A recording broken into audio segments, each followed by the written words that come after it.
Hey guys, I hope you're doing well. I'm Sharvari Nimbalkar and I am an RPA developer by profession.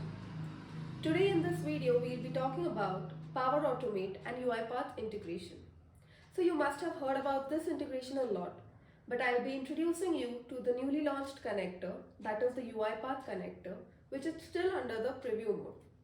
So I hope you enjoy it. Let's get started. Okay, guys, so this is the connector that I was talking about. That is the UiPath connector. There are two connectors that have been introduced from which we'll be using the add queue item connector as we are going to be using adding the items to the queue. As you can see that we have already connected the orchestrator to our connector. After connecting the orchestrator, the folder name in that orchestrator will be appearing in the drop down menu. When we enter the folder name, we will get the queues that have been added in that folder. As you can see, the specific content for this queue has been entered in the JSON format. So this JSON format is mandatory while entering the specific content to the queue while using the connector. As we cannot, like this is a single data, that's why we can enter the single JSON format here. But when there are complex tasks and there are huge files, we cannot enter every data by using hard coding. That's why we have created this flow in which we are using an email attachment, and this attachment content will be added to the queue. So we are using a new mail as the trigger. The include attachment has been kept as yes because we don't want any other files that do not have attachment to be considered.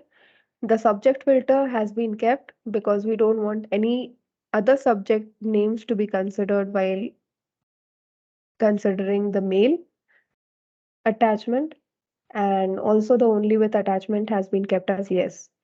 After this, we have created a variable named queue content array that is of array type, the queue content variable that is of string type, and also the name, date, and company name that we will be using at dynamic expressions in the string format.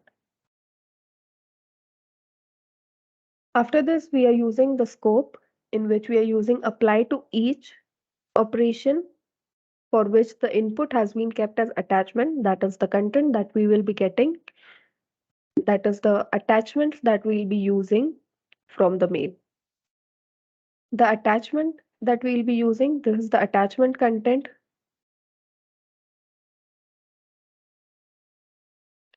Then the condition has been kept as .txt because we don't want any other format of the files to be considered while using this flow.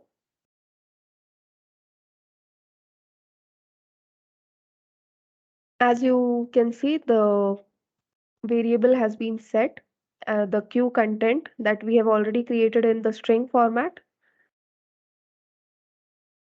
and we are using split operation here because the content that we will be getting from the attachment will be in base 64 format.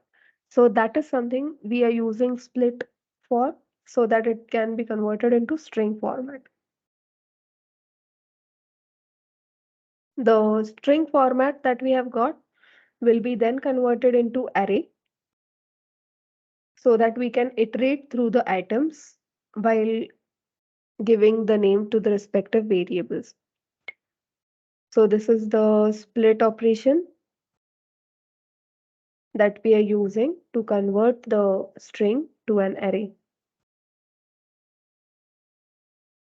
Then we are using the replace function where we are iterating through the array and taking the items according to their respective index.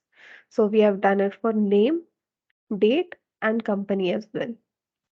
After that, we have used compose operation where we can see the name, date, and company and the dynamic expressions that we had created, and like we have used replace to get the respective items according to their index.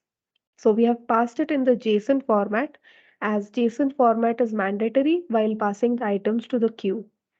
So therefore, the specific content in the ads queue item is the output from the previous compose that we have used. So this is how we are going to use this connector.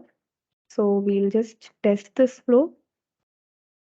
I'm sending this mail manually in order to show you how we can do it, but also you can do it automatically.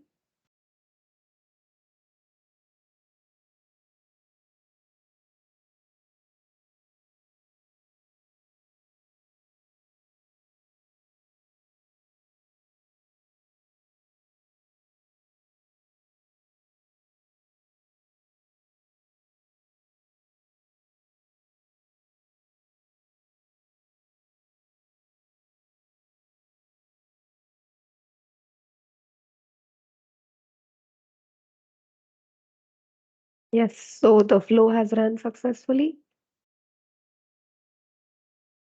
So the mandatory, as I had told that we are using the split function to convert the attachment content to string format. So here you can see the content that we got from the attachment is in the base64 format. Therefore, we have converted it to the string. Then the string has been converted to an array, and then we iterate through that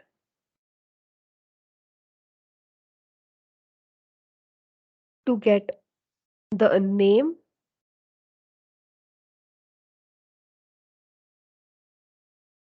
date, and the company name as well, according to the index. Then we saw that we have used the compose function so that we can pass the dynamic variables in the JSON format. So you can see the data has been added in the JSON format and it has been added to the queue as well.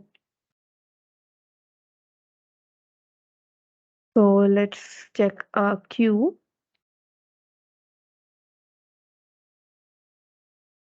This is the new item that has been added, and you can see the name has been added, the date and the company name has been added as well. So this is how we can use this connector, and this flow can be used as dispatcher for large complex task. For a small use case, I have used this .txt or notepad file, you can say, but also we can do like complete this flow by using Excel file or any other file as well. So I hope you guys liked it. Thank you.